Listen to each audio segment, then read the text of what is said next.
দাড়ি ছোট করে রাখে, এ ব্যাপারে তাকে নিষেধ করলে সে হেসে হেসে বলে এতে কোনো সমস্যা নাই, এ ব্যাপারে শরীয়তের হুকুম কি? এই ব্যক্তি এখানে উপস্থিত আছে, দয়া করে কিছু বলে শাসন করে দেন। আসামি হাজির।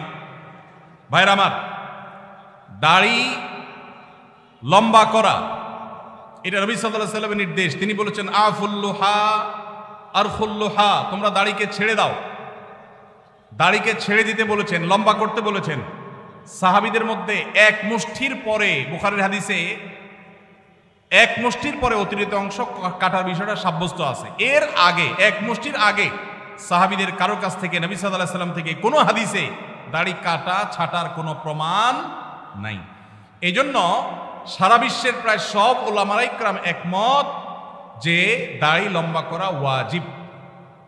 কিছু ইখতিলাফ আছে, আরবের কিছু আলেমদের ভিন্ন মত আছে। বেশিরভাগ আলেমদের মতে হলো দাড়ি লম্বা করা কি ওয়াজিব। ইজিপশিয়ান কিছু আলেমদের ভিন্ন মত আছে, আরো কিছু আলেমদের ভিন্ন মত আছে। বাকি মেজরিটি আলেমদের মত হলো ওয়াজিব। আমরা বলি দাড়ি রাখা সুন্নত, সেটা সুন্নত এই অর্থে নবীজিও দাড়ি রেখেছেন, সেই হিসাবে সুন্নত। কিন্তু তিনি নির্দেশ করলে সেটা কি হয়ে যায়? সেটা আমভাবে ওয়াজিব হয়ে যায়, সেই হিসাবে দাড়ি রাখা ওয়াজিব।